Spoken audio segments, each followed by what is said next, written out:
Mas vamos hoje refletir um pouco sobre essas questões tão importantes sobre o ministério. Eu vou ler no livro de Atos, no capítulo 20, os versos 17 a 31. Seria até interessante ler mais, porque não vou ler toda a perícope, mas acho que não dá para tratar de tudo, vamos trabalhar somente essa parte aí. Atos 20, o verso 17 diz: de Mileto, Paulo enviou uma mensagem a Éfeso, pedindo aos presbíteros da igreja que se encontrassem com ele. E quando chegaram, Paulo lhes disse: vocês sabem como me conduzi entre vocês em todo o tempo, desde o primeiro dia em que entrei na província da Ásia, servindo o Senhor com toda a humildade, com lágrimas e com as provações que me sobrevieram pelas ciladas dos judeus. Vocês sabem que jamais deixei de anunciar o que fosse proveitoso e de ensinar isso a vocês, publicamente e também de casa em casa, testemunhando tanto a judeus como a gregos o arrependimento para com Deus e a fé em nosso Senhor Jesus Cristo. E agora, impelido pelo Espírito, vou para Jerusalém, não sabendo o que ali vai me acontecer, exceto que o Espírito Santo de cidade em cidade me assegura que prisões e sofrimentos estão à minha espera. Porém, em nada considero a vida preciosa para mim mesmo, desde que eu complete a minha carreira e o ministério que recebi do Senhor Jesus para testemunhar o Evangelho da graça de Deus. E agora, eu sei que todos vocês, em cujo meio passei pregando o reino, não mais verão meu rosto. Portanto, no dia de hoje, testifico diante de vocês que estou limpo do sangue de todos, porque jamais deixei de lhes anunciar todo o plano de Deus. Cuidem de vocês mesmos e de todo o rebanho, no qual o Espírito Santo os colocou como bispos, para pastorearem a igreja de Deus, a qual ele comprou com o seu próprio sangue. Eu sei que depois da minha partida aparecerão no meio de vocês lobos vorazes, que não pouparão o rebanho, e que até mesmo entre vocês se levantarão homens falando coisas pervertidas, para arrastar os discípulos atrás de si. Portanto, vigiem, lembrando que durante 3 anos, noite e dia, não cessei de admoestar com lágrimas cada um de vocês. Essas palavras do apóstolo Paulo são tocantes, até emotivas, eu creio. E essa passagem tem tudo a ver com essa ocasião, porque aqui nós encontramos o apóstolo Paulo se dirigindo a pastores e instruindo pastores. Então nós podemos ter segurança de que se ele estivesse aqui em nosso meio hoje, um recado também a dar para pastores hoje, teria também esse conteúdo. O verso 17 começa dizendo que o apóstolo Paulo tem essa conversa com os presbíteros da igreja de Éfeso. Ele estava na cidade de Melito, uma cidade que era costeira, então porto onde seu navio estava, à medida que ele viajava para Jerusalém. E dali ele convidou que os presbíteros da igreja lá em Éfeso se encontrassem com ele. Eles se deslocaram e foram até essa cidade no litoral. E ali, ele então dirige essas palavras a esse grupo de pessoas, os presbíteros da igreja cristã em Éfeso. Quem são os presbíteros? Claro que hoje em dia algumas igrejas não usam o termo presbítero, outras usam, e isso gera na verdade uma certa confusão por aí. Me lembro que quando nossa igreja em Lafayette foi organizada, na organização da igreja, os membros estavam ali, vários pastores estavam ali presentes, pastores da Convenção Batista Brasileira, e fizeram um inquérito com eles, perguntaram assim: quem são os líderes da igreja? E um dos membros lá disse, os presbíteros e os diáconos. Aí o pastor olhou e falou assim: mas espera aí, presbítero não é bem da nossa linha de igreja. Ele não sabia que no nosso contexto nós usamos essa palavra assim, mas presbíteros são pastores, irmãos. Na Bíblia é isso. Se você tem pastor, você tem presbítero. Se você chama de presbítero e pastor uma coisa diferente, então aí que está a confusão, porque é a mesma coisa. Na Bíblia, no Novo Testamento, você tem 3 posições para as quais as pessoas são ordenadas: a de apóstolos, que quem ordena é Jesus diretamente, presbíteros e diáconos. Você tem essas 3 coisas.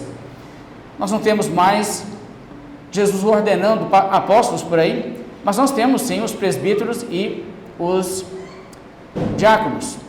Agora é importante então enfatizar essa questão. Eu disse que presbítero e pastor é a mesma coisa. Nessa passagem se vê isso. Observe que no verso 17, quem foram chamados? Os presbíteros da igreja, certo? E olha o que Paulo diz no verso 28. Atendei por vós e por todo o rebanho sobre o qual o Espírito Santo vos constituiu bispos, para pastoreardes, entendeu? Então, quer dizer, está tudo aí. O presbítero é a mesma coisa que um bispo, e o bispo é aquele que pastoreia, ou seja, esses três termos são bíblicos, pastor, presbítero e bispo, mas eles não se referem a indivíduos diferentes. Não existe essa questão, mas espera aí, você é um presbítero ou você é um pastor? Na Bíblia não existe isso. Eu sei que em culturas de igrejas existem isso. Essa mesma coisa você vai encontrar consistentemente na Bíblia. Por exemplo, em 1 Pedro, o apóstolo Pedro escrevendo ali, ele diz: eu rogo aos presbíteros pastoreai o rebanho de Deus que há entre vós. Ou seja, existe um papel para um indivíduo pastorear o rebanho de Deus em uma localidade, uma igreja local. Quem faz isso? Aqui ele usa o termo presbítero. Agora, a palavra presbítero significa, na verdade, uma pessoa que tem maturidade. Às vezes a tradução é até ancião. A gente pensa em ancião, a gente pensa em uma pessoa idosa, né? Que é uma pessoa assim que usa uma bengala e tal. Não tem que ser, né? O conceito do tempo bíblico não é tanto assim. É mais a ideia de uma maturidade, mas não uma maturidade física, né? Que você pode ter assim, uma pessoa ancião assim, de idade, que não tem maturidade espiritual nenhuma. Às vezes nem nasceu espiritualmente, por assim dizer. Mas a maturidade espiritual é reconhecida nessa ideia. E pastor, claro, reflete-se a ideia de que é a pessoa que cuida das ovelhas, que alimenta, que leva onde tem o alimento, que naturalmente seria a palavra de Deus, como quando Jesus Cristo disse, né, Pedro, você me ama? Ele disse sim. Então Jesus disse, então, né, alimenta as minhas ovelhas. É o papel do pastor. E também a palavra bispo é uma palavra que é meio supervisor, pessoa que está ali encarregada de uma certa supervisão da igreja, conduzir a igreja, mas aspectos diferentes de um mesmo ministério, sendo enfatizados por palavras que chamam a atenção a isso. Agora, isso se comprova biblicamente em várias passagens. Só mais um exemplo, Filipenses capítulo 1, verso 1, é interessante como o apóstolo Paulo escreve: Paulo e Timóteo, servos de Jesus Cristo, a todos os santos em Cristo Jesus, inclusive bispos e diáconos que vivem em Filipos. Ou seja, a igreja em Filipos tinha o quê? Ela tinha liderança formal, bispos e diáconos.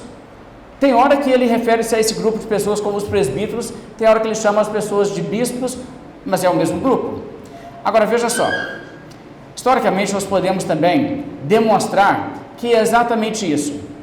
Inclusive, lá nos tempos antigos, 5º século, o Jerônimo da tradução Vulgata, ele faz a seguinte observação: na antiguidade dele, né, para ele ainda já, presbíteros e bispos eram o mesmo cargo, mas gradualmente toda a responsabilidade foi transferida para uma única pessoa, para que as heresias fossem desarraigadas. Ele fala isso com aprovação, ele não é contra essa distinção, ele não está dizendo isso para dizer, esse pessoal aí mudou as coisas, não, ele está dizendo assim, é isso mesmo, mas é mais seguro para a igreja, o pensamento dele é esse. Eu nunca entendo como que alguém acha que é mais seguro para a igreja você adotar um modelo diferente do que o modelo de Jesus, né? Mas, de qualquer forma, essa distinção entre bispos e presbíteros, ela não é uma distinção que você encontra na Bíblia. Agora, eu não estou dizendo por isso que uma igreja seria uma igreja falsa. Se você chega lá e você diz assim, né? Me fala da igreja aqui. Deixa eu te apresentar a liderança da igreja. Esse aqui é o pastor, né? Esse aqui e aquele ali são os presbíteros. Não é pastor, não, presbítero. Tem igreja que é exatamente assim, né? E tem as outras igrejas também, né? Esse aqui é o bispo, né? Ele manda nessa igreja, nas outras da cidade, nas circunvizinhanças, e né, tem 52 igrejas abaixo dele, né? Esse tipo de coisa. O pessoal faz esse tipo de coisa em algumas igrejas. Isso em si, isso não é heresia, não torna uma igreja falsa, mas necessariamente é um desvio em um ponto secundário de um modelo bíblico. E uma coisa que deve ser entendido é, se Deus não dá a uma pessoa uma autoridade qualquer autoridade que ela venha a exercer e que as pessoas acatam no blefe, é uma autoridade ilegítima. E não é bom nem para a pessoa que arroga para si uma autoridade que ela não tem devidamente, e nem para as pessoas que apoiam. Então, mesmo que não seja uma coisa central à fé, não é uma coisa inconsequente. E tanto é que nós vemos que na história o que aconteceu foi exatamente isso. Começaram com essa coisa que você tinha um bispo da cidade que estava acima dos outros, que eram apenas presbíteros, e aí eles começaram a falar, agora nós vamos ter arcebispos, e vamos ter cardeais, e papa, e não sei lá o que, e quer dizer, essa hierarquia inventada humanamente, ela tem que começar gradativamente. Você não vê, né, na igreja, encontra um modelo bíblico, e chega no outro domingo, e de repente você encontra um papa, não tem como. Quer dizer, você tem que fazer um degradê, né, de cada vez mais ir para as trevas. E é interessante que se você estuda o Velho Testamento, você encontra que um dos desvios no Velho Testamento foi a criação de cargos ilegítimos. Por exemplo, em 1 Reis 12, verso 31, a Bíblia diz que Jeroboão fez também santuários dos altos e, dentre o povo, constituiu sacerdotes que não eram dos filhos de Levi. Eu não sei como que era o argumento naquela época, mas com certeza tinha alguém ali dizendo assim, não, mas é absurdo isso, discriminação. Só porque eu não sou levita, eu não posso ser sacerdote? Sei lá, né? De repente tinha um movimento lá de, né, temos que ter direitos iguais para todas as pessoas, todas as tribos, não sei. Mas ele fez isso, e não somente isso, ele também estabeleceu os sacerdotes dos altos. Agora, a Bíblia pega isso como um elemento sério de desvio, por quê? Porque uma coisa que Deus não autorizou, e ele fez com a sua autoridade, porque ele era rei e pronto, e fica sendo assim. E a Bíblia avalia que isso não era necessariamente o mais grave elemento, mas é repetidamente citado isso. Se você vê em 2 Reis 17, quando a Bíblia fala sobre os motivos pelos quais Deus destruiu o reino norte, você encontra, por exemplo, o seguinte: tal sucedeu porque os filhos de Israel pecaram contra o Senhor. E conclui dizendo, nos costumes estabelecidos pelos reis de Israel. Olha só, isso é pecado. Eles fizeram coisa que Deus não autorizou, não está na Bíblia, mas eles fizeram. Além disso, verso 13, o Senhor advertiu a Israel e a Judá, por intermédio de todos os profetas, todos os videntes, dizendo, voltai-vos dos vossos maus caminhos e guardai os meus mandamentos e os meus estatutos, segundo toda a lei que prescrevi a vossos pais e que vos enviei por intermédio dos meus servos os profetas. Ou seja, Deus sempre chamando de volta ao quê? A Bíblia, a Escritura, os livros inspirados que Deus tinha deixado ali para orientar. E Deus diz, volta para isso. Verso 14, porém, não deram ouvidos, antes se tornaram obstinados, de duro serviço como seus pais, que não creram no Senhor. E o verso 22 conclui toda essa narrativa dizendo, assim andaram os filhos de Israel em todos os pecados que Jeroboão tinha cometido, nunca se apartaram deles. Ou seja, talvez o pecado mais grave de Jeroboão foi colocar uma estátua de um touro e chamar aquilo lá do Deus de Israel. Aqui está, né, o Deus Yahvé, e uma coisa absurda. Mas a Bíblia não diz apenas esse único pecado era o problema, a Bíblia diz não. Todos os pecados que Jeroboão tinha cometido, quer dizer, eles seguiram desvios em diversas coisas. Durante o período da Reforma Protestante, é interessante que os reformadores todos identificaram problemas na questão de hierarquia e estrutura nesse sentido, né? Coisa assim, pesada lá em cima, controlando de cima para baixo. E você tem denominações como, por exemplo, a luterana, que fizeram reforma nessa área, tiraram o Papa. E tiraram uma boa parte daquela estrutura de cargos criados, inventados, imaginados. Mas mantiveram um sistema episcopal de bispos acima de igrejas locais de uma determinada região. Mantiveram isso. Ou seja, eles regrediram, não vamos dizer assim para o Novo Testamento nesse aspecto, mas regrediram até mais ou menos, sei lá, tipo, Concílio de Nicéia, naquela época já era assim. É tipo, eu acho que nós podemos dizer, ali o cristianismo era evangélico ainda, não era necessariamente herético, né, os que não eram arianos, mas então nós podemos dizer que, uma correção nesse ponto, nós podemos tranquilamente perceber que é progresso de onde eles estavam saindo no romanismo. Mas, no entanto, será que não deveriam ter ido mais longe? Porque alguns outros foram mais longe, e alguns outros chegaram a um entendimento mais bíblico dessa questão. Agora, então, vamos pensar um pouco sobre o que é essa questão de ser um pastor na igreja, ou um presbítero ou um bispo, a mesma coisa. Existe autoridade pastoral? Isso é uma coisa interessante de se considerar. Bem, a Bíblia diz em Hebreus, capítulo 13, obedecei os vossos guias e sede submissos para com eles. Acho que isso aí responde a pergunta, não é? Existe autoridade? Existe. A Bíblia fala sobre os presbíteros que presidem bem, ou, conforme outra tradução, os presbíteros que governam bem. Existe alguma autoridade implícita nesses termos, presidir, governar? O apóstolo Paulo diz para Timóteo, ordena e ensina essas coisas. É interessante que Timóteo é instruído biblicamente, assim como todo outro pastor. Certas coisas você tem que ordenar, mas não é ordena e ensina o que te der na teia aí, cara. Não, é ordena e ensina essas coisas, as coisas que a Bíblia traz como instrução. Quer dizer, a autoridade é de realmente transmitir a palavra de Deus e transmiti-la como ordens divinas. Eu estou aqui como mensageiro de Deus. Nessa função, eu estou ordenando, mas eu estou falando isso porque eu sou um emissário do Rei dos Reis. E que autoridade! Isso é muita autoridade. Mas que loucura seria uma pessoa chegar nessa função e dizer: eu estou aqui como emissário dos Reis dos Reis. Deixa eu te ordenar a fazer, portanto, coisas que ele não ordenou. Não, ninguém faz isso, né? Já pensou? Nenhum diplomata teria a ousadia de fazer um negócio desse, se daria mal. E eu acho que nós também temos que ter sabedoria nisso, mas desde que estejamos realmente falando em nome de Deus, gente, a autoridade é uma autoridade tremenda, é muito grande. Agora, como eu tenho aludido, existe abuso, e eu não sei que seria a realidade de Diótrefes, mas em 3 João, a Bíblia fala sobre um indivíduo que estava lá na igreja da igreja de Gaio, para quem João escreve sua 3ª epístola, e ele cita esse homem que é um indivíduo que ele diz que ele gosta de exercer a primazia, e ele ilustra em pelo menos um elemento. Ele diz que quando chegavam pregadores enviados, inclusive pelo apóstolo João, para chegar naquela igreja e trazer uma palavra, esse indivíduo, esse Diótrefes, ele não acolhia os irmãos e impedia outros membros da igreja de acolher. E se alguém acolhesse, desacatando a sua ordem, ele expulsava as pessoas da igreja. Aí nós temos um caso a pensar.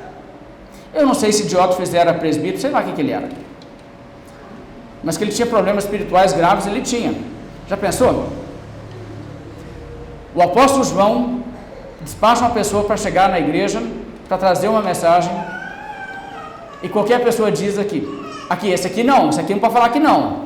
Se alguém receber ele em casa, excluído, excomunhão. É isso que está fazendo. Agora, vamos aí, vou parar um pouco e pensar. Excomunhão, quem que exclui? É o pastor que exclui as pessoas da igreja? Biblicamente falando, é isso? Bem, se você está atento, o apóstolo Paulo, que era apóstolo, que é uma autoridade, não de uma igreja local, mas ele é, sim, autoridade para representar Cristo perante qualquer igreja local no mundo. O apóstolo Paulo, quando está lidando com o fato que uma igreja que ele fundou e plantou, a igreja em Corinto, tem uma pessoa que precisa ser disciplinada, ele fala para a igreja se reunir e para a igreja excluir a pessoa. Que interessante. O apóstolo Paulo não fazia isso só por si. Ele está reconhecendo que a autoridade para a exclusão é a autoridade de uma igreja local. E se você não sabe, existe uma porção de igrejas onde a exclusão não se dá por assembleia, os membros não têm nada a ver com isso, é o pastor, ou talvez ali o bispo, ou sei lá, o apóstolo, outra coisa aí que a pessoa se chama, que chega lá e diz assim, né, você está fora. Você sabe que a igreja católica romana é assim. É o Vaticano que decide se vai ter uma excomunhão. É a cúpula. Não existe um modelo bíblico. Quando o apóstolo Paulo se refere ao que está acontecendo ali em Corinto, em 2 Coríntios, no capítulo 2, ele fala assim, basta-lhe a punição pela maioria, um indício claríssimo de que a excomunhão se daria como? Por voto da maioria, dos membros de uma igreja local. Então, quer dizer, isso está na alçada da igreja. Então você começa a perceber necessariamente na Bíblia um modelo de governo congregacional. Isso é bíblico, gente. Isso não é uma coisa que a Bíblia simplesmente não dá um padrão e cada igreja local acha aquilo que ela acha que funciona melhor e pronto, é isso. E quando eu falo que o apóstolo Paulo fez isso, se ele mesmo saiu excluindo pessoas conforme ele queria, qual que era o modelo apostólico, que autoridade eles faziam em outras coisas?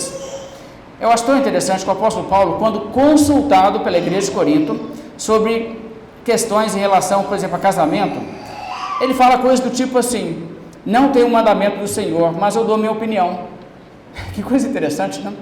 E quantos pastores que estão por aí dizendo assim: aqui, ó, o negócio é assim, isso aqui não vai dar certo, isso aqui tem que ser assim, se metendo na vida dos outros, coisa que o apóstolo Paulo, que era apóstolo, não fazia. O apóstolo Paulo diz nessa questão de a mulher está ligada enquanto vive o marido, contudo, se falecer o marido, fica livre para casar com quem quiser, mas somente no Senhor. Quer dizer, tem regras aí, né, que Deus impõe, sim, mas fora isso, é uma decisão pessoal.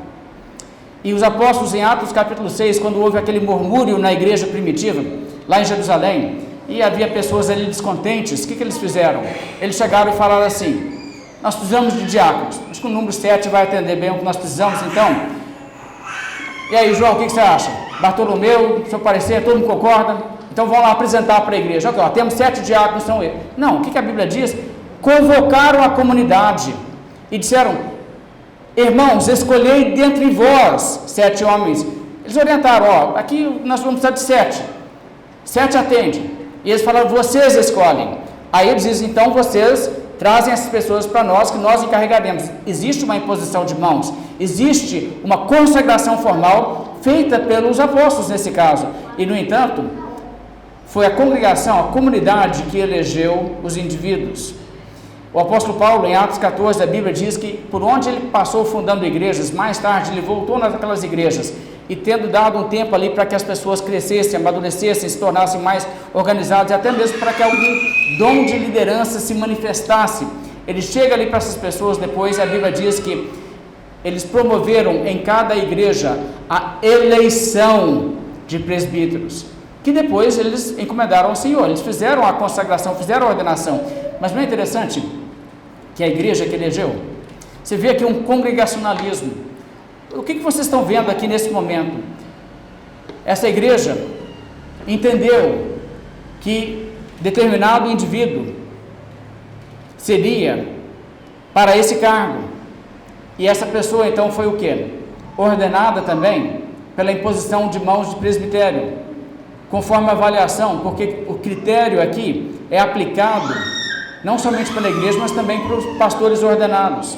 Mas existe aqui esse modelo onde a igreja participa. Você sabe muito bem que tem muito lugar que não é assim. Tem ali as pessoas que chegam e dizem assim: aqui nós vamos tirar esse pastor aqui, agora nós vamos mandar ele lá, né, para Santana dos Montes, e nós vamos pegar aqui um outro pastor que está na Bahia, ele vai ser o pastor de vocês. E alguém, tipo assim, fica no comando desse negócio e administra a igreja como se fosse uma empresa, com muita autoridade, com muito controle de coisas que não são dadas a nenhum indivíduo, senão a igreja local. E tem situações onde a própria igreja local pode entender ali que existem motivos pelos quais aquela pessoa não deveria estar na frente da sua igreja, mas não tem voz nenhuma. Às vezes tem que apelar para o bispo que manda cartas, e o bispo às vezes ignora, tipo assim: não, fica aí sim. É uma coisa assim, totalmente diferente do que você encontra na Bíblia Sagrada. Agora, sim, existe esse processo formal de ordenação, eu quero reforçar isso. Ouça, por exemplo, 1 Timóteo, capítulo 4, verso 14. Paulo diz para Timóteo: não te faças negligente para com o dom que há em ti, o qual te foi concedido mediante profecia com a imposição das mãos do presbitério. Essa questão de imposição de mãos, isso não é uma cultura de igreja, isso é uma instituição divina. Então, isso deve ser reconhecido. Agora, pensar sobre coisas assim, você começa a perceber que existem igrejas que são igrejas evangélicas, que pregam o evangelho, pregam a verdade, salvação, justificação pela fé somente em Cristo, preocupação com a salvação eterna da sua alma. Não estão pregando aí assim só, sei lá, vitória, vitória, vitória, e nem falam sobre pecado e arrependimento, mas pregam o evangelho, mas que estão fora do que a Bíblia ensina em determinadas coisas, como essas coisas que nós temos aqui refletido. E aí, o que se faz com isso? É chegar e dizer assim: Tá, na sua igreja pode ser desse jeito aí, mas na minha igreja é diferente. Tá bom? Tá assim? Gente, esse negócio de bispo, se é a mesma coisa de pastor, se é a mesma coisa de presbítero, isso é difícil de entender na Bíblia, não. É só ler a Bíblia. Tipo assim, é nível, assim, quinta série. Não é difícil, não. E, no entanto, tem igreja que segue outro modelo, mas não quer mexer com isso, mas não quer de jeito nenhum. O que está acontecendo? A pergunta que a gente tem que fazer não é tipo assim, na minha igreja, na minha denominação, como que é? Não, é como que é na Bíblia. É isso que a gente tem que perguntar. E eu acho que a gente tem que fazer uma certa ênfase sobre isso, porque, veja só, eu acho que uma das coisas mais nocivas para a igreja hoje, que está rolando por aí, é o povo falar tipo coisa assim, não, o que importante é que você tenha a salvação, o resto não é importante. Irmãos, como assim o resto não é importante? Leia as epístolas de Paulo, escritas às igrejas, o que ele fala? É só o evangelho? É só isso? Ou ele trata de outras doutrinas, ele trata de eclesiologia, ele trata de práticas, de coisas, é muita coisa, gente. Se for só o evangelho, então o Novo Testamento é escrito por gente que sem noção. As pessoas ficam assim, se você for para o céu, tá bom, tá muito bom, não precisa mais que isso não. Deixa eu te falar, lembra que Apolo pregava poderosamente Jesus, pregava o Jesus certo, pregava o evangelho, estava levando pessoas a Cristo, pessoas estavam se convertendo. O que aconteceu ali? Priscila e Áquila viram o que ele estava falando, falaram com ele assim, vem cá, deixa eu te falar, você já pensou sobre isso, viu? Você já notou essas coisas aqui? Ou seja, eles falaram assim, não é só o evangelho que importa, é importante você acertar as outras coisas também, e ele progrediu. Isso é o que deve ser feito. E nós temos que entender que essa forma de dizer, uma espécie de minimalismo evangélico, é uma forma de deixar que toda espécie de erro infiltre igrejas. E erros pequenos são campo fértil para erros maiores. Por exemplo, uma igreja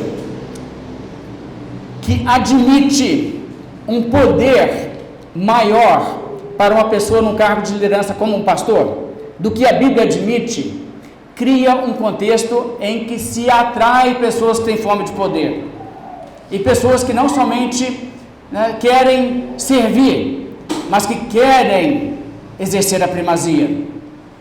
Essas pessoas não conduzem a igreja bem, e é um caminho rápido para a apostasia. E se isso você não consegue enxergar isso no contexto contemporâneo do Brasil, olha essas igrejas que têm a coisa centralizada, veja como que elas assim, levam a congregação para a apostasia a largos passos. Você acha que isso não tem nada a ver, não? Quer dizer, uma eclesiologia bíblica importa também. Há motivos pelos quais Deus coloca as cercas que Ele coloca em torno da igreja, é para o bem da igreja. E tantas outras coisas poderiam ser ditas nesse sentido. Mas, irmãos, assim, tenha, claro, um espírito generoso e católico no bom sentido, no sentido de que todos aqueles que são verdadeiramente evangélicos, são nossos irmãos, em relação a pessoas que vão discordar em questões secundárias. Sim, vamos amar todos os irmãos e não vamos ficar brigando, discutindo. Você pode acompanhar meu perfil, eu fico brigando com ninguém na internet, não. Mas a questão é, mesmo assim, ame a verdade e procure ser o mais bíblico possível. E diga a verdade em amor. É importante isso. É importante pela causa de Cristo. E se por um lado existe essa tendência de se estruturar mais do que Deus admite na igreja e criar uma super estrutura de liderança que controla e governa e manda e desmanda, existe um outro extremo. E não pense assim que Igreja Batista é o extremo, não, irmãos. Existem igrejas que são tão anti-instituição que eles não admitem nenhuma ordenança, nenhum batismo, nem ceia. Não, aqui não temos isso não. Eles também não querem, não, existe a ordenação, não, aqui não tem pastor, não, Jesus é o nosso pastor. Mas, claro que ele é pastor, o pastor supremo. A Bíblia tem os pastores, que são os pastores abaixo de Cristo, isso é bíblico. Quer dizer, isso também não é uma visão bíblica. Então, você tem essa visão, às vezes, de querer ir para um outro extremo. E tem igreja onde a pessoa nem é membro, ninguém é membro não, a gente só frequenta. E olha, deixa eu te dizer uma coisa, assim, as pessoas parecem que estão brincando com coisa assim, elas não veem a consequência da coisa. Vamos lá, se você hoje não está como membro em uma igreja local, de modo que você não está sujeito à disciplina de nenhuma igreja local e não tem nenhuma igreja que pode te disciplinar e te excluir por motivo de desvio doutrinário ou por pecado impenitente, você está na mesma condição de uma pessoa que excluída está. É uma coisa assim, que eu não queria estar nessa posição, gente. As pessoas tratam assim, isso não é problema não, eu estou frequentando na igreja tem 10 anos, mas não estou preocupado de virar membro não. Gente, isso é o que? Modelo bíblico? Isso não é um modelo bíblico, porque se você não está sujeito à disciplina, então você não está atendendo os quesitos que a Bíblia estabelece para um cristão. Isso é sério. E tem gente que trata essas coisas como se fosse assim, nada demais, nada demais. Então, assim, eu convido todos que estão aqui a serem muito criteriosos nisso e perceber que todo desvio de pequeno porte pode ter consequências até mesmo mais graves do que a gente vê. Então, invista a sua vida em cooperar com um trabalho de igreja local, onde o evangelho verdadeiro está sendo pregado, está sendo levado, mas também onde existe um cuidado de tentar realmente ser bíblico, onde você vê a sinceridade da liderança, o pessoal está tentando acertar, onde não é tipo assim, nossa denominação aí estabeleceu que é assim, então agora é assim. Vamos, esquece esse capítulo da Bíblia aí que vai complicar, vamos pular ele agora. Sabe, cuidado com isso. Nós vamos em frente. Verso 18 aqui, nosso texto. O apóstolo Paulo trabalha então com esses presbíteros e ele fala o quê? Com esses pastores. A Bíblia diz que quando eles chegaram, Paulo diz para eles assim, vocês sabem como me conduzi entre vocês em todo o tempo, desde o primeiro dia em que entrei na província da Ásia. E ele então vai dizer o que ele fez. Eu acho muito bonito como o apóstolo Paulo começa a desafiá-los. Vocês atuem na igreja, vocês conhecem o meu exemplo. E não é assim que deve ser? Claro que deve ser. O apóstolo Paulo disse isso a Timóteo, né? Ele disse, torna-te padrão dos fiéis, na palavra, no procedimento, no amor, na pureza, seja um exemplo assim, na santidade de vida, nas coisas que você fala, o modo que você procede, seja um exemplo, liderança pelo exemplo, como Pedro também disse, quando ele falou que ele ia falar para os pastores, ele disse, nem como dominadores dos que vos foram confiados, antes, tornando-vos modelo do rebanho, liderança por um bom exemplo. O primeiro critério, olha, um pastor tem que ser um exemplo, tem que ser um exemplo de vida, de fé, de piedade, de pureza. A conduta, a palavra tem que ser exemplar, tem que ser o tipo de coisa que você pode falar para as pessoas assim, da igreja. Como que é viver uma vida cristã? Lá aquele pastor, é aquilo. Isso é importante, gente. E olha, isso é tão sério, porque as pessoas que fogem disso, as pessoas que criam escândalo e causam tropeço para as pessoas, isso é tão triste. E olha, nós estamos vivendo num mundo onde as pessoas estão vendo tanto mau exemplo, porque tem tantos maus exemplos, o nome pastor, assim, está difícil até de resgatar. E olha, pessoas vão olhar para pessoas como eu e você, Will, e as pessoas vão olhar para avaliar o que é um pastor, e talvez algumas pessoas aí não vão conhecer gente sincera, mas ai de mim, e ai de você, se as pessoas conhecerem a gente e disserem, eu não conheci gente sincera, não conheci gente que vivia a Bíblia certo, não conhecia gente que não era desonesto, explorador das pessoas, imoral, pessoa problemática, levou pessoas aí a se afastarem da igreja porque oprimiu. Cuidado, gente, o que a gente faz com o nome do Evangelho. Eu fico lembrando aquela passagem do 2 Samuel. Davi foi lá e aprontou aquela absurda situação que ele fez, e a Bíblia diz que Deus mandou o profeta que foi lá, falou com ele assim, Davi, você abriu o caminho para que os inimigos de Deus blasfemassem. O apóstolo Paulo fala isso, né, sobre os judeus com aquela vida tão longe dos mandamentos, estavam fazendo o quê? Dando lugar para que o nome de Deus fosse blasfemado. E nós podemos fazer isso, a gente tem uma responsabilidade, você tem que carregar com temor e tremor e pensar assim, que tipo de testemunho eu estou dando? E a gente não pode perder isso de vista não, gente, porque Deus cobra caro, Deus cobra caro. E só porque a conta não é paga na frente da gente, não pensa que a conta não vai ser acertada. E a gente tem que pensar muito sobre essa questão. O apóstolo Paulo, então, descreve o seu ministério. Ele diz, servindo ao Senhor, no verso 19. Servindo ao Senhor. Veja que não é servindo à vontade das pessoas, não é fazendo o que os incrédulos querem, falando o que eles querem ouvir. Não é sendo também subserviente a uma vontade de pessoas da igreja que de repente não querem que a gente faça, mas realmente servindo ao Senhor, com toda humildade. Com toda humildade. Irmãos, um dia,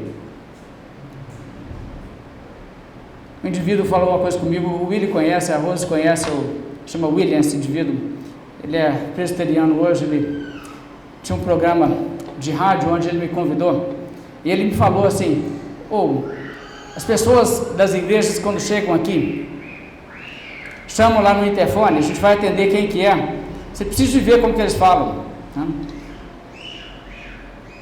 É o doutor, apóstolo, não sei lá o que, com o nome, se apresenta, quer dizer, parece que estão procurando para si títulos mais imponentes, né, para impressionar. As pessoas se apresentam com os nomes mais estrambóticos para a pessoa, tipo assim, nossa, esse aí, né, esse aí é o cara, né, tipo, deve ser tipo um grande vulto, né, tipo Simão Mago, grande vulto, sei lá, o que esse pessoal está querendo? Mas o apóstolo Paulo fala que ele servia a Deus com toda a humildade e com lágrimas. Com lágrimas. Eu acho que lágrimas está faltando muito no ministério hoje. Como está? Está tendo pouco isso. Que tipo de lágrimas? Veja o verso 31, logo abaixo. Paulo diz, portanto, vigie, lembrando que durante 3 anos, noite e dia, não cessei de admoestar cada um de vocês com lágrimas. As lágrimas aí. O apóstolo Paulo estava dizendo no contexto que, gente, deixa eu te falar uma coisa, eu estou plantando essa igreja aqui, mas deixa eu te falar, vai vir lobo, vai aparecer gente que vai querer desviar, vai levar a igreja para a heresia. Vigie, vigie. E corriam lágrimas. Está entendendo o que é isso? Ele tinha paixão na coisa. Ele não era indiferente, não. Ele pensava, gente, vigiem vocês as suas vidas, cuidado com o que vai acontecer na sua vida. E ele tinha lágrimas, lágrimas genuínas. Olha, genuína preocupação com pessoas vão te levar a ter realmente lágrimas. E ai das pessoas que acham que não são assim, que não devem ser assim. Hoje em dia tem gente por aí, eu assim, fico vendo cada pessoa assim, mal instruída, mas mal instruída mesmo. Tem pessoas que pegam aí assim, eu aprendi sobre a soberania de Deus e agora nada me atinge. É um estoicozinho de metigela, não tem nada a ver com Bíblia isso aí, não tem nada a ver com isso não. Você está achando que isso é virtude? Andar por aí assim com o nariz empinado, dizendo assim, Deus é soberano. Quem tem essa atitude na Bíblia? Quem? Me mostre um. O que a Bíblia mostra? Bem, o apóstolo Paulo, o que você vê do apóstolo Paulo? Sinto grande tristeza no coração e tenho incessante dor, porque eu mesmo desejaria ser amaldiçoado, separado de Cristo, por amor dos meus irmãos, meus compatriotas segundo a carne. Sem diferença? Você dizer assim, não, eu sei, eles estão perdidos, mas, né, o livro da vida está fechado, já foi escrito, isso não me atinge. É isso? Irmãos, isso não é a doutrina da soberania de Deus que está na Bíblia, não. Não mesmo. O apóstolo Paulo fala assim aos coríntios, porque escrevi a vocês no meio de muitos sofrimentos e angústia de coração e com muitas lágrimas. Sabe por quê? Porque Paulo sabia, o negócio lá em Corinto, a igreja está se fragmentando, está tendo pecado, o pessoal não está se corrigindo, e ele escreveu para eles, assim, como é que é essa história? Eu estou ouvindo aqui que vocês têm gente aí que está na imoralidade, e vocês não fizeram nada, vocês não chegaram a lamentar, está vendo a cobrança? É tipo assim, gente, cadê a preocupação com a alma? Cadê? Gálatas, assim, você lê Gálatas, o apóstolo Paulo não tem nem aquele raciocínio lógico, coerente, de início, meio e fim que ele tem em suas epístolas. Ele está assim, tipo assim, indo de um lado para o outro. Você vê que assim, ele está com o coração na mão, tipo assim, o que vai acontecer com esse povo? Ouça o que ele diz: meus filhos, por quem de novo estão sofrendo as dores de parto, até que Cristo seja formado em vocês. Você acha que Paulo estava lá, tipo assim, né, Deus faz o que ele quer fazer, né, não vou me envolver emocionalmente com isso não. Gente, isso não é bíblico. E eu acho interessante, o apóstolo Paulo fala aos Coríntios, ele fala coisas tipo assim: gente, deixa eu te falar uma coisa, eu já apanhei, eu já fui fustigado com varas, açoites, já fiquei, né, em algemas, vigílias, naufragado, não sei lá o que. E ele conclui toda aquela lista de coisas que você pensa assim: nossa, que vida dura. E ele diz: mas além das coisas externas, ainda existe isso que pesa sobre mim diariamente, a preocupação com todas as igrejas. Pensa, o que é isso? O apóstolo Paulo fala assim: mas esse negócio de levar varada nas costas, chicote, essas coisas assim. Não, mas o que realmente pesa, sabe o que é? Cara, eu me preocupo com as igrejas, eu me preocupo com o que está acontecendo lá em Corinto, o que está acontecendo lá em Éfeso, o que está acontecendo lá na Galácia. Sabe, é isso o coração de um pastor, gente. Ele diz: quem se enfraquece, que eu também não enfraqueça. Quem se escandaliza, que eu não fique indignado. Paulo ficava indignado. Se nós não tivermos isso. E Jesus? Jesus era lá, aquela pintura, né, medieval, né, que fazia algum código estranho lá com a mão, ficava olhando assim, tipo assim, né, igual uma imagem aí de Santo Católico. Lucas 19, verso 41, quando Jesus ia chegando a Jerusalém, vendo a cidade, chorou por ela, dizendo: se você soubesse, ainda hoje, o que é preciso para conseguir a paz, mas isso está agora oculto aos seus olhos. Você acha que Jesus está tipo assim: quer para o inferno, vai, lá cabe. Gente, isso não era a atitude de Jesus, não mesmo. E essa ideia de indiferença parece que está pegando aí nas igrejas, né? Mas assim, é fácil, né? A carne puxa para esse lado talvez, mas olha, Deuteronômio 9, Moisés conta um testemunho, escuta isso aqui. Moisés está falando lá com o povo e ele diz: assim fiquei prostrado diante do Senhor, durante 40 dias e 40 noites estive prostrado, porque o Senhor tinha dito que queria destruir vocês. Orei ao Senhor dizendo: ó Senhor Deus, não destruas o teu povo e a tua herança, que resgataste com a tua grandeza, que tiraste do Egito com mão poderosa. Lembra-te dos teus servos Abraão, Isaque e Jacó. Não atentes para a dureza deste povo, nem para a sua maldade, nem para o seu pecado. Que coisa! Fez diferença?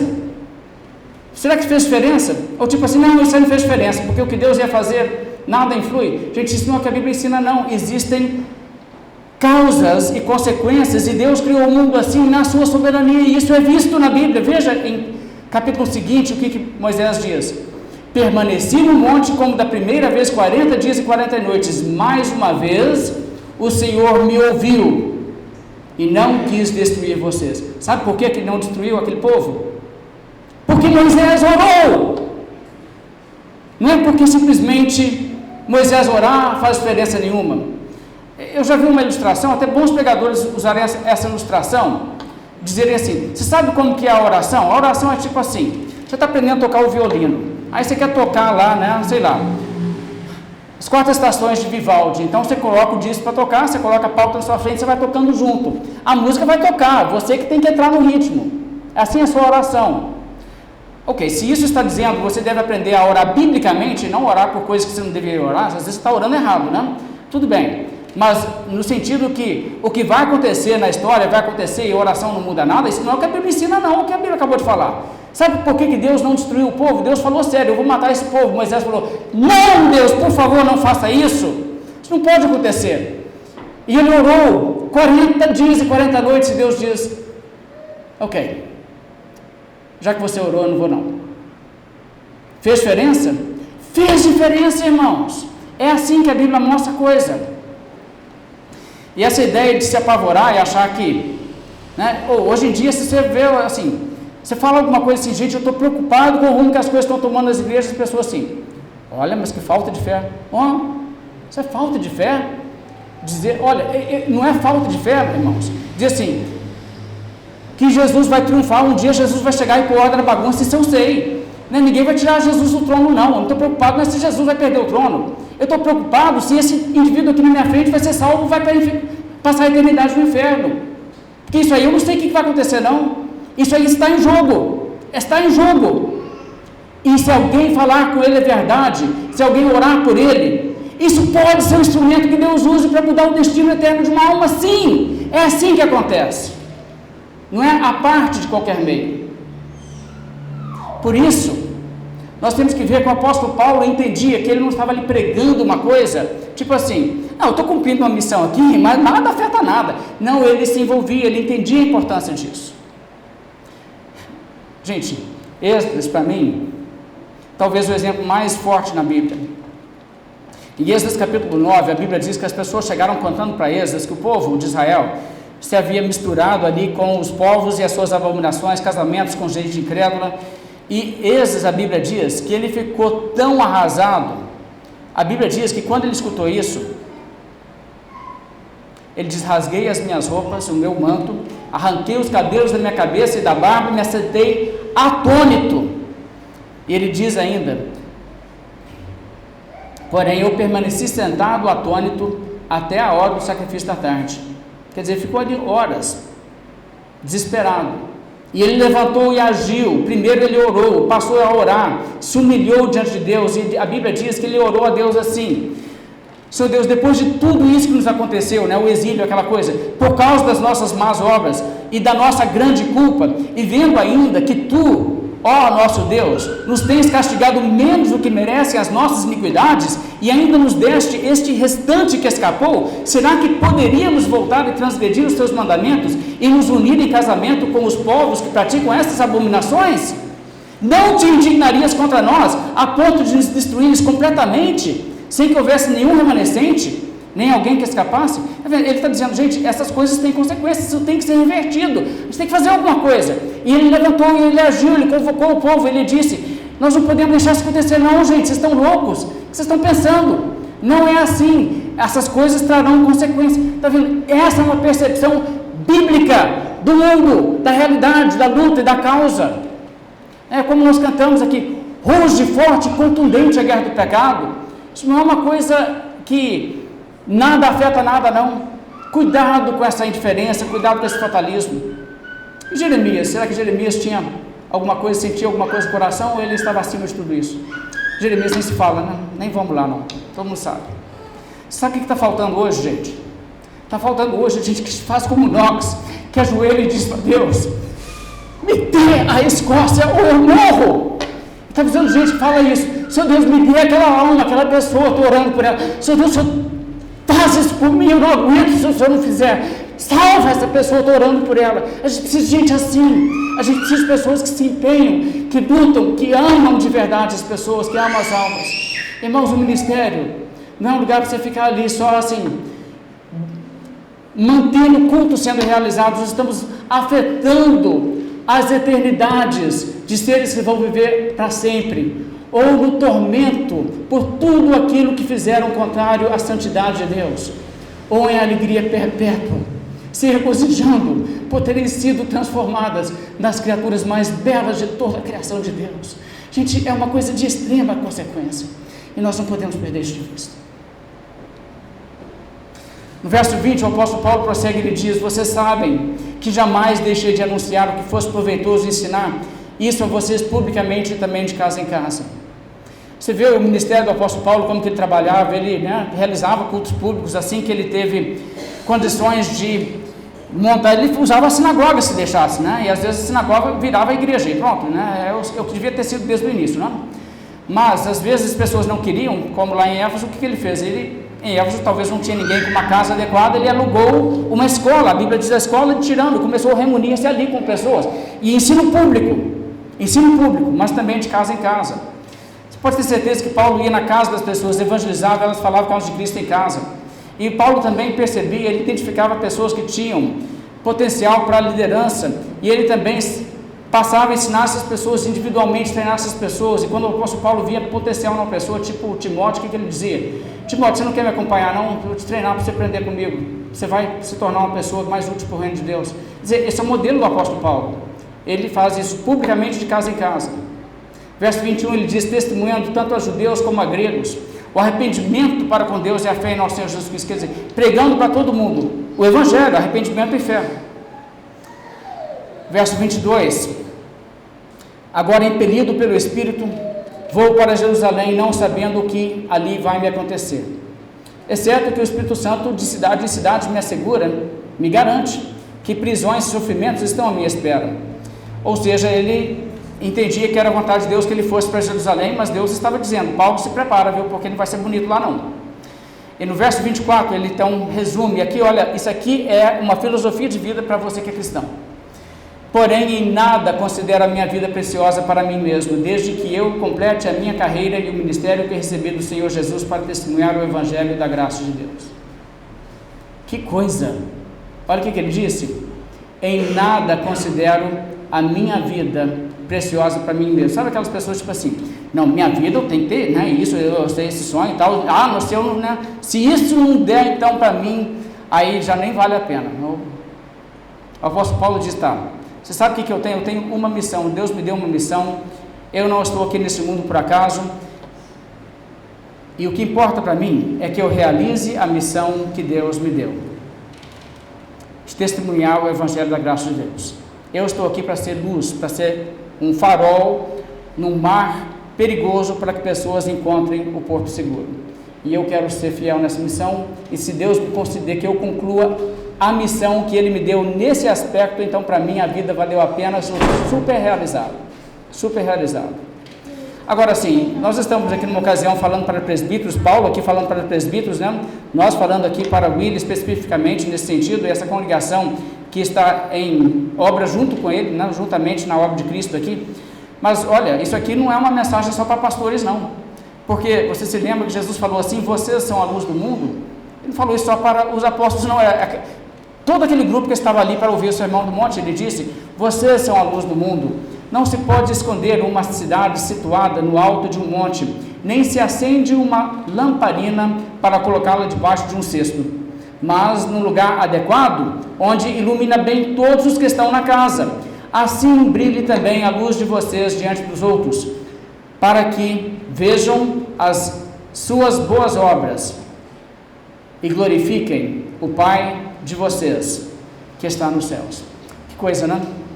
Você sabe que se você está salvo, Cristo já te salvou. Você existe para ser salvo, porque Deus te criou para te salvar. Mas se você não foi levado para a glória ainda, porque você tem alguma coisa para fazer por aqui. E você tem que encontrar o que é a maneira em que você pode ser também luz no mundo, como que você pode ajudar também a testemunhar da graça de Deus, como que você pode ser referência e ajudar a obra de Cristo. E gente, deixa eu te falar uma coisa, você ajude essa igreja, seja fiel, colabore com a igreja onde você está, que Deus te colocou, porque olha, você vai chegar na eternidade, olhar para trás, e se tem uma coisa que você não vai se arrepender, vai ter sido de ter colaborado mais na obra de Deus, e ter feito coisas pela obra de Cristo. Na verdade, você vai olhar e falar assim, puxa, eu devia ter feito mais disso, menos do outro, porque aquilo ali era mais importante. O livro de Daniel, capítulo 12, falando escatologicamente, a Bíblia diz, os que forem sábios resplandecerão como o fulgor do firmamento, e os que conduzirem muitos à justiça brilharão como as estrelas, sempre e eternamente. Sabe, Deus me deu uma oportunidade de falar de Cristo com pessoas. Eu prezo isso mais do que qualquer coisa. Se Deus tirar alguma coisa de mim, que Ele não me tire isso, porque isso para mim é o que tem de mais valor. Porque, gente, você poder tocar uma alma para toda a eternidade, fazer uma diferença,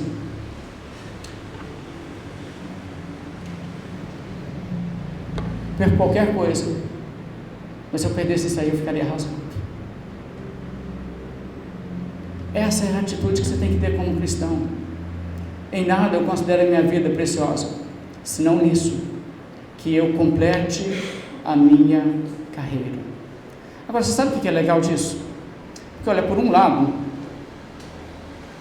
é possível não completar a carreira, né? É possível, assim, Deus te dar uma oportunidade de você não fazer bom uso dela. Existe isso porque a Bíblia mostra claramente que uma pessoa pode pecar e se desqualificar. A Bíblia também mostra que uma pessoa pode negligenciar seu dom. Paulo diz para Timóteo, não negligencie o dom. Se ele não falasse isso é porque tem gente que faz. Tem gente que faz. Gente com egoísmo, preguiça, sei lá, prioridades erradas, fica aí. Paulo diz para os cristãos, remirem o tempo. Quer dizer, existe isso. Colossenses tem uma palavra interessante, lá no finalzinho da epístola, Paulo pega no pé de um cara e diz assim, também, dá um recado para o Arquipo, recado, atenta para o ministério que recebeste do Senhor para cumprir isso. Eu não sei o que está acontecendo lá não, mas se Paulo pega e dá assim, aqui, eu tenho um recado específico para esse cara, vocês dão um recado para ele, fala com ele assim, aqui ó, Deus te deu um ministério, atenta para o ministério, para você cumprir ele, senão vai chegar no final da sua vida, você vai poder falar igual o apóstolo Paulo, não, completei a minha carreira, você vai dizer assim, Deus me deu uma carreira, eu não fiz. E quer dizer, você pode acabar fazendo a coisa errada. Agora, por outro lado, o que é maravilhoso de servir a Cristo, é que se você for fiel, se você for obediente, gente, você completa a carreira, não é legal isso? Porque olha, tem tanta gente aí que tem um sonho, um projeto que eles deixam inacabados. Tem aí obras que seriam as obras-primas, né? A pessoa, tipo assim, vou escrever um grande livro, o livro fica aí pela metade, a pessoa morre e vai embora, a pessoa tem sinfonias incompletas, projetos inacabados, existem toda espécie de sonhos que ficam sem ser realizados, mas se o seu sonho é o sonho certo, ou seja, Deus tem um ministério para a minha vida, o que eu quero fazer, sabe o que é? É cumprir o ministério que Deus me deu. Cara, você não tem como errar, porque Deus vai te dar os dons, os recursos e o tempo no mundo para você fazer exatamente o que é para você fazer. E quando você chega no final, se você diz, pai, já? E Deus diz, já? Não é porque, tipo assim, então eu não vou conseguir concluir, é porque você está de parabéns, concluiu. Não é maravilhoso isso? Quer dizer, não tem como você fracassar, a não ser que você seja infiel mesmo. E o apóstolo Paulo diz, olha, então o meu sonho é esse, eu quero completar isso, completar essa carreira que Deus me deu. Agora, eu quero assim que você abra um trecho de Paulo em paralelo a isso, 1 Coríntios capítulo 9, eu quero ler um pouco disso aqui para vocês. O apóstolo Paulo aqui abre um pouco o seu coração, você consegue ver o que está por trás dessas palavras de um homem que consegue dizer, em nada considera a minha vida preciosa para mim mesmo, senão nesse aspecto, que eu complete a carreira que Deus me deu. 1 Coríntios 9, 23, Paulo fala assim, tudo faço por causa do Evangelho para ser também cooperador com ele. Vocês não sabem que os que correm no estádio, todos na verdade correm, mas um só leva o prêmio? Corram de tal maneira que ganhem o prêmio. Deixa eu parar aí e trazer isso um pouco mais perto de casa. Você sabe que todo mundo que joga na Copa do Mundo, só um time leva a taça? Não é assim? Quanto que o pessoal se empenha? Alguém compartilhou uma coisa aí no vídeo ali do Richarlison, treinando para conseguir fazer aquele chute. E as pessoas falando assim, se ele não tivesse feito aquele gol na Copa, você não quer ver esse vídeo dele treinando, que aquilo ficava escondido, né? É interessante, não é?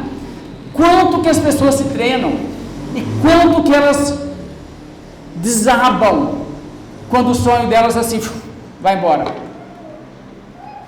Aquelas pessoas têm mais paixão pelo que elas fazem do que muito crente tem por completar a carreira que Deus dá. Que desproporção! Coisa maluca! Será que a gente está conseguindo entender o que é que a Bíblia está tentando falar aqui? A grandeza que é servir o Deus que nós servimos. Paulo diz, todo atleta em tudo se domina, quer dizer, uma disciplina impressionante.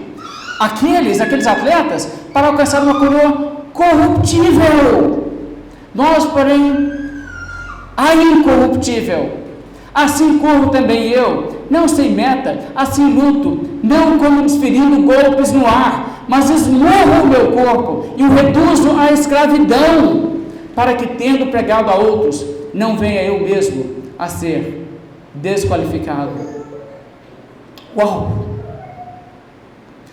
Gente, essas palavras deveriam, tipo assim, sacudir nosso coração, nos fazer pensar assim, será que isso aqui é onde eu estou? Ou será que eu não tenho que ainda melhorar bastante? Acho que eu tenho que melhorar bastante. Irmãos, quando eu senti o chamado de Deus para o ministério, coloquei esses versos aí, esses versos finais que eu li, num cartaz na mão, feito à mão, que eu não tinha outro jeito de fazer a coisa, e coloquei lá no meu quarto, acima da escrivaninha onde eu estudava, fazia minhas coisas, para mim refletir sobre isso, para me ler esse negócio todo dia, para ver se o negócio afundava. Mas é difícil. O negócio não entra muito fácil não, porque nós somos carnais. Mas eu tenho consciência de que é assim que eu deveria viver. A disciplina, o empenho, o amor. Você quer ser uma luz do mundo? Lembra as palavras do apóstolo Paulo a Timóteo? Nós devemos ser servos que não temos de que nos envergonhar, porque nós manejamos bem a palavra da verdade. Coisa que eu admiro muito no Willi, que o Willi estuda. O Willi esmera em leitura e vai fundo. Isso é importante. Tem gente que acha que não faz diferença não. Fala assim, lá na frente você comete N erros porque você não sabe o que está certo.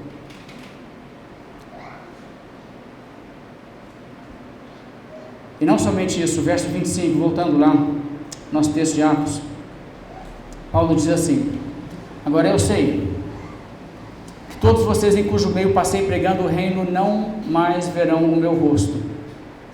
Você viu o carinho pessoal que Paulo tinha pelas pessoas?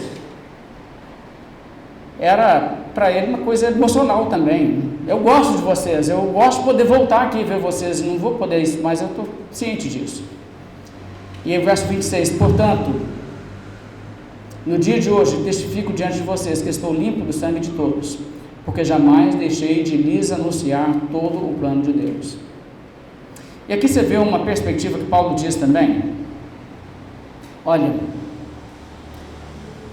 se vocês não fizerem a coisa certa, vocês aí forem para o erro e não servirem a verdade, a minha mão está limpa de sangue. E ele lembra lá aquilo que Deus falou com o profeta Ezequiel, quando Deus disse: Ezequiel, olha, eu te pus como atalaia, se você der o recado, der o aviso, e o pessoal não se preparar, vai vir o exército, vai matar pessoas, mas aí você está limpo de sangue. Mas se eu te falar para avisar e você não avisar, aí o negócio pega do seu lado também. Quer dizer, é isso que ele está refletindo aqui.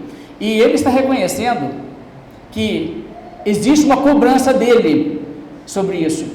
É por isso que Paulo fala lá com essas pessoas, quando ele diz que escreve aos Coríntios, por exemplo, que ele escreve para eles assim, tenso, apreensivo, como é que eles vão receber isso? Porque ele dá contas também da influência que ele tem sobre eles, se ele está administrando bem a sua potencial de influenciar. Mas ele diz: jamais deixei de anunciar todo o plano de Deus. Eu não fui omisso, eu fui fundo, eu falei que eu tinha que falar. E agora então ele conclui, o apóstolo Paulo conclui, verso 28, ele diz: cuidem de vocês mesmos e de todo o rebanho no qual o Espírito Santo os colocou como bispos, para pastorearem a igreja de Deus, a qual ele comprou com o seu próprio sangue. A palavra é interessante. Olha só, então, em conclusão, ele diz: primeira coisa, presta atenção em você mesmo, cuide de você realmente é uma pessoa fiel. E depois você cuida também do rebanho. Vocês são bispos, vocês são supervisores, vocês são os pastores dessa igreja, da igreja de Deus, que é tão preciosa a Deus a ponto que ele a comprou com o seu próprio sangue. Que coisa, hein? Eu vi uma história anos atrás de um senhor que perdeu o filho dele no trabalho, morreu em acidente de trabalho, porque ele trabalhava com o melhor amigo dele, e o melhor amigo dele estava numa situação ali que alguma coisa ali ia causar um acidente que ia matá-lo, e esse outro viu e o salvou, mas no salvar foi ele o atingido e ele morreu.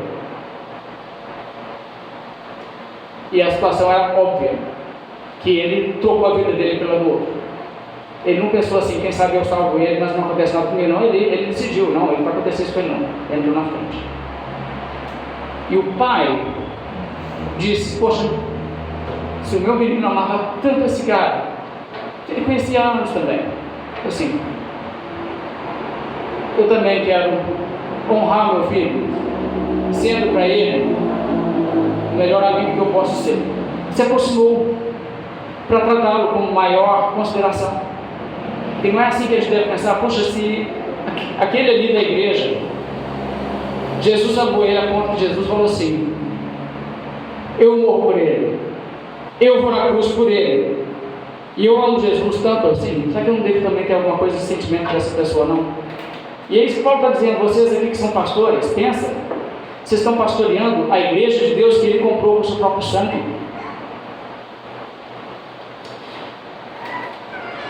E o verso 29: eu sei que depois da minha partida aparecerão no meio de vocês lobos vorazes que não pouparão o rebanho, e que até mesmo entre vocês se levantarão homens falando coisas pervertidas para arrastar os discípulos atrás de si. Portanto, vigiem, lembrando que durante 3 anos, noite e dia, não cessei de admoestar com lágrimas a cada um de vocês. Olha, o diabo trabalha incessantemente para perverter e desvirtuar toda a igreja local. Toda. E a liderança tem que estar atenta e estar de olho, identificando: opa, aqui tem uma atitude que não deve estar na igreja, ou aqui tem uma doutrina que não é bom para a igreja. Eu lembro, o pastor Eduardo, um dia a gente estava conversando no telefone sobre doutrinas até que não são fundamentais da fé. O irmão vai lembrar quando isso, eu não vou expor aqui o assunto. Mas o irmão falou comigo o seguinte: não, mas esse negócio aí, né, ele abre para muita doideira na igreja. E é verdade, né? Um assunto assim, cara, dá para ir para o céu assim, dá para ir para o céu, mas vai chegar lá muito surpreso. Mas é verdade também que isso também cria espaço para tudo quanto é coisa estranha acontecer na igreja, se você tiver uma doutrina errada, uma área. Então tem que vigiar, e a liderança tem que vigiar. E o apóstolo Paulo, se ele serve de exemplo, a gente não pode simplesmente vigiar e saber para a gente tem que pegar as outras pessoas e falar com as outras pessoas, e admoestar e falar aqui gente, isso aqui não, isso aqui é perigoso, cuidado, olha o que isso aqui pode dar. Está vendo? É o papel do pastor vigiar e cuidar da igreja. Que missão, que tarefa. Quem é suficiente para tal coisa? Nenhum de nós. Mas a graça de Deus nos abençoa para que nós tenhamos uma participação nesse ministério. Mas que nós não sejamos ingênuos, pensamos assim: eu estou à altura. Nenhum de nós estamos. Mas que possamos olhar ao Senhor, depender da sua graça e misericórdia, e entregar a igreja nas mãos de Deus em última análise e dizer: Senhor Deus, conforme a graça que o Senhor me deu, eu estou servindo, mas o Senhor somente é que pode realmente cuidar. Faça a tua obra e edifique a tua igreja, porque ela é sua, e Deus é fiel, e Ele que completa a boa obra inicial. Vamos fazer uma oração.